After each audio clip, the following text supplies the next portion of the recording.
qui a connu une certaine inertie, et cette inertie ne nous a évidemment pas permis d'avancer. Et si nous sommes tous là, c'est parce qu'on a le souci d'avancer. Et cet avancement doit se faire avec de nouvelles idées. Et il y a 4 ans justement, je vous ai présenté un projet que tous avaient apprécié. Malheureusement, vous n'avez pas plébiscité.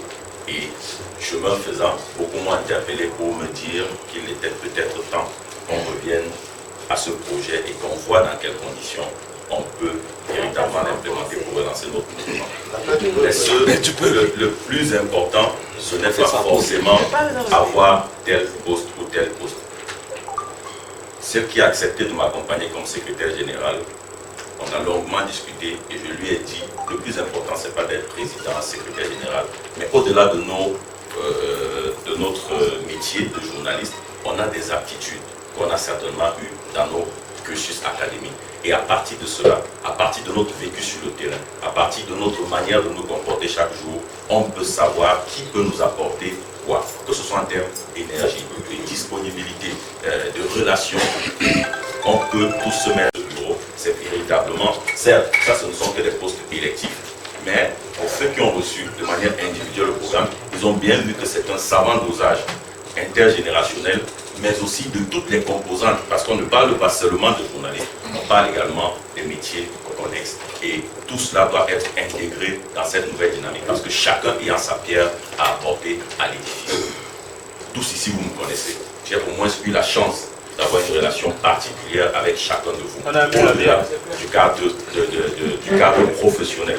Et je pense que chacun sait ici quelle est ma disponibilité, quel est mon dynamisme et quelle est ma volonté, soit de tirer chacun d'entre nous, quand on se retrouve dans le cadre du travail, soit d'apporter pour que de manière collective, on puisse tous profiter quelque chose de ce qu'on peut avoir, que ce soit de nos partenaires ou que ce soit des gains qu'on peut engendrer ci et là. Donc c'est dire que cette dynamique que je vous ai présentée depuis 4 ans, elle a envie de se mettre en marche dès aujourd'hui. Et lorsque vous regardez la composition de ce bureau, c'est justement des personnes qui ont montré leur sacrifice. Pas qu'ils sont autant sacrifiés que les autres, mais ils ont quand même montré qu'ils ont une certaine détermination, une certaine envie à porter ce mouvement et attirer les autres, parce que le plus important, ce sera d'abord le rassemblement.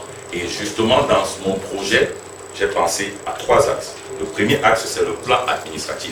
Tout à l'heure, on se plaint de ce qu'il y a des distractions de fonds, il y a un certain laxisme sur le plan de la gestion.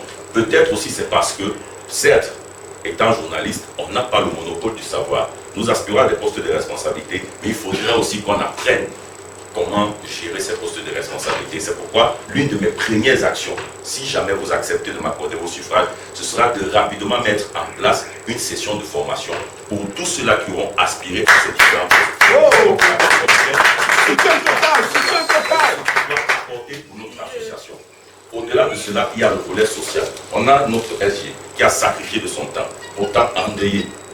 Son enfant est malade et plein d'autres personnes comme ça. On a un collègue qui va se marier tout récemment. Il faudrait que, de manière collective, on montre à tous ceux-là qui sont dans une famille. Et c'est cette famille qu'on est en train de vouloir unir aujourd'hui. Notre plan, le deuxième axe de mon projet porte sur notre profession proprement dit. Nous connaissons tous les difficultés que nous rencontrons sur le terrain. Et nous connaissons tous que souvent nos patrons n'ont pas souvent cette possibilité de nous donner des formations ou alors des recyclages dont on a besoin. Or, nous avons des partenaires, une fois de plus, qui peuvent nous accompagner et qui ne demandent qu'une seule chose, que l'on ait une démarche professionnelle et sérieuse.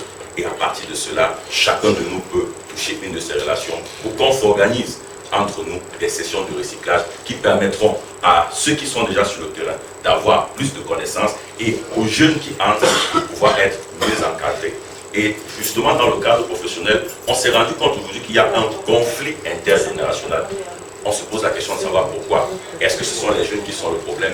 Est-ce que ce sont les anciens qui sont le problème? Là n'est pas le souci à se faire. Le plus important, c'est de pouvoir créer au sein de nous-mêmes une autorégulation. Que j'ai la capacité de dire, Aimé Moukouri, tu as mal fait, pas parce que c'était pas bon, peut-être parce qu'il t'a manqué quelque chose, sans que cela ne se confonde à la haine, à une certaine aigreur, à la jalousie, mais que ce soit une discussion de manière professionnelle pour que tous ensemble on puisse améliorer.